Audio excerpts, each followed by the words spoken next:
If I were the devil, if I were the prince of darkness, I'd want to engulf the whole world in darkness, and I'd have a third of its real estate and 4/5 of its population, but I wouldn't be happy until I had seized the ripest apple on the tree. So I'd set about, however necessary, to take over the United States. I'd subvert the churches first. I'd begin with a campaign of whispers. With the wisdom of the serpent, I would whisper to you as I whispered to Eve, do as you please. To the young, I would whisper that the Bible is a myth.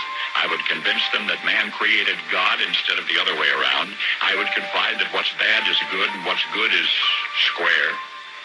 And the old I would teach to pray after me, Our Father, which art in Washington. And then I'd get organized. I'd educate authors in how to make lurid literature exciting so that anything else would appear dull and uninteresting. I'd threaten TV with dirtier movies and vice versa. I'd peddle narcotics to whom I could. I'd sell alcohol to ladies and gentlemen of distinction. I'd tranquilize the rest with pills. If I were the devil, I'd soon have families at war with themselves, churches at war with themselves, and nations at war with themselves, until each in its turn was consumed. And with promises of higher ratings, I'd have mesmerizing media fanning the flames.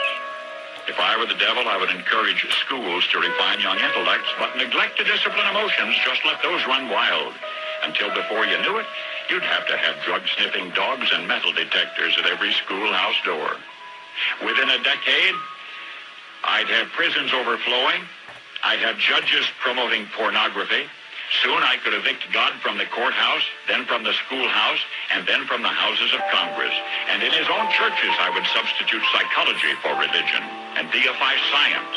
I would lure priests and pastors into misusing boys and girls and church money. If I were the devil, I'd make the symbol of Easter an egg and the symbol of Christmas a bottle. If I were the devil, I'd take from those who have and give to those who wanted until I had killed the incentive of the ambitious. And what'll you bet? I couldn't get whole states to promote gambling as the way to get rich. I would caution against extremes in hard work, in patriotism, in moral conduct. I would convince the young that marriage is old-fashioned, that swinging is more fun, that what you see on TV is the way to be. And thus I could undress you in public, and I could lure you into bed with diseases for which there is no cure. In other words, if I were the devil, I'd just keep right on doing what he's doing.